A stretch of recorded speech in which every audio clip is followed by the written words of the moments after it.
परमात्मा कभी भाग्य नहीं लिखता। जीवन के हर कदम पर हमारी सोच, हमारे अच्छे बुरे कर्म ही हमारा भाग्य लिखते हैं। कहीं न कहीं कर्मों का डर है, नहीं तो गंगा पर क्यों इतनी भीड़ है। जो कर्म को समझता है उसे धर्म को समझने की जरूरत ही नहीं है। पाप शरीर नहीं करता, विचार करते हैं, और गंगा विचारों को नहीं सिर्फ शरीर को धोती है। भाग्य बड़ा या कर्म, यह प्रश्न तो चलता ही आ रहा है। गीता में भगवान श्री कृष्ण अर्जुन को कर्म करने का उपदेश देते हैं। भगवान कृष्ण अर्जुन से कहते हैं कि राज्य तुम्हारे भाग्य में है या नहीं, यह बात की बात है, पर तुम्हें युद्ध तो पहले लड़ना ही पड़ेगा, अर्थात कर्म तो करना ही पड़ेगा। एक कहानी है, इसमें बहुत बड़ी सीख छुपी हुई है। एक बहुत बड़ा जंगल था। जंगल के दोनों ओर अलग अलग राजाओं का राज्य था, और उसी जंगल के बीचों बीच एक नदी थी, जिसको लेकर दोनों राज्यों में अक्सर झगड़े होते थे। एक बार तो बात इतनी बिगड़ गई कि युद्ध तक आ पहुंची। कोई भी राजा सुलह के लिए तैयार नहीं था, युद्ध तो निश्चित ही था। उसी जंगल के बीचों बीच में एक महात्मा रहते थे, और दोनों राजा उन्हें गुरु की तरह मानते थे। पहले राजा महात्मा से आशीर्वाद लेने के लिए पहुंचे, तो महात्मा ने कहा कि जीत तुम्हारे भाग्य में नहीं, बाकी आगे ईश्वर की मर्जी। यह सुनकर राजा पहले तो थोड़ा डर गया, लेकिन फिर उसने सोचा कि यदि हारना ही है तो पूरी ताकत के साथ लड़ेंगे, पर हार नहीं मानेंगे, और यदि हार भी गए तो इस हार को दूसरों के लिए एक बहुत बड़ा उदाहरण छोड़ जाएंगे। दूसरा राजा भी महात्मा से आशीर्वाद लेने पहुंचा। महात्मा ने दूसरे राजा से कहा कि हे राजन, जीत तो तुम्हारे पक्ष में ही लगता है। महात्मा की बात सुनकर राजा खुशी से भर गया। वापस जब लौटा तो इतना निश्चिंत हो गया कि जैसे कि युद्ध उसने जीत ही लिया हो।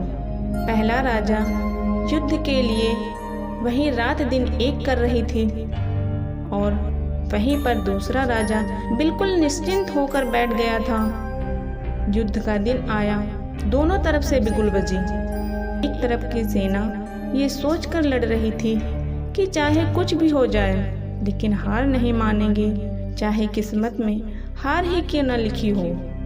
और दूसरी तरफ की सेना ये सोचकर लड़ रही थी कि जीतना तो हमें ही है, तो घबराना कैसा। और लड़ते लड़ते राजा के घोड़े के पैर का नाल भी निकल गई।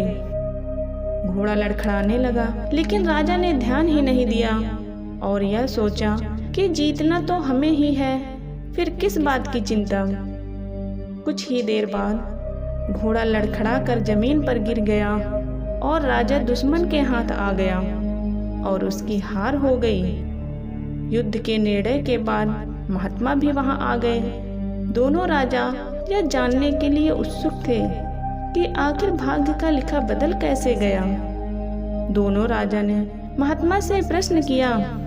महात्मा ने उत्तर दिया कि भाग्य नहीं, बल्कि आप लोग ही बदल गए हो। जीतने वाले राजा की तरफ इशारा करते हुए महात्मा ने कहा कि हे राजन, आपने तो संभावित हार के बारे में सुनकर जबरदस्त तैयारी की, सब कुछ भूलकर खुद हर एक बात का ख्याल रखा, और युद्ध को जीतने के लिए दिन रात एक कर दी। बल्कि आपकी योजना पहले सेनापति के बल पर थी। और बंदी राजा की ओर इशारा करते हुए महात्मा ने कहा, हे राजन, आपने तो युद्ध से पहले ही जीत का जश्न मनाने लगे, और बिल्कुल निश्चिंत होकर बैठ गए, जैसे आपने युद्ध जीत ही लिया हो। आपने तो अपने घोड़े के नाल तक का भी ख्याल नहीं रखा, फिर इतनी बड़ी सेना को कैसे संभालते। और हुआ वही जो होना लिखा था।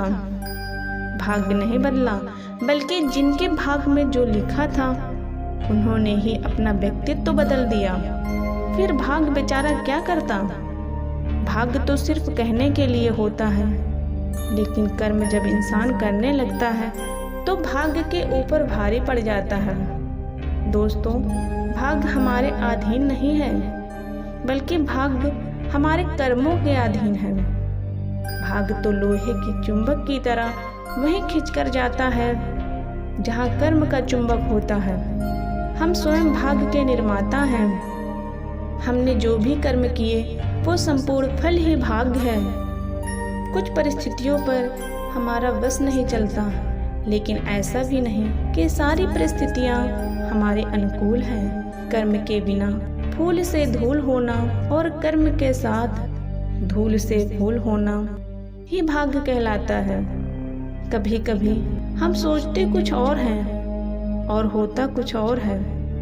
कोई दुर्घटना ही हो गई, इस पर भी हमारा बस नहीं चलता, लेकिन कर्म के बिना ही टूट कर बिखर जाएं और वहीं पर कर्म के साथ संवर भी सकते हैं। कर्म क्या है? सीधे शब्दों में कहें तो ये क्रिया की प्रतिक्रिया है, चाहे वो अच्छी हो या बुरी।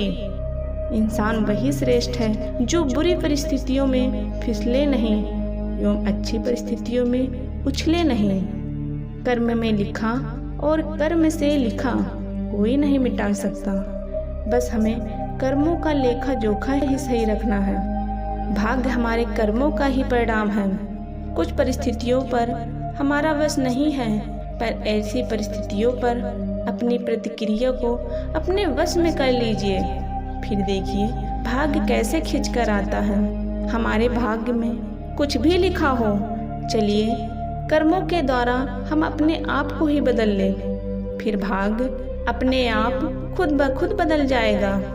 फिर मिलेंगे एक नई वीडियो के साथ। तब तक के लिए खुश रहिए और हमेशा मुस्कुराते रहिए।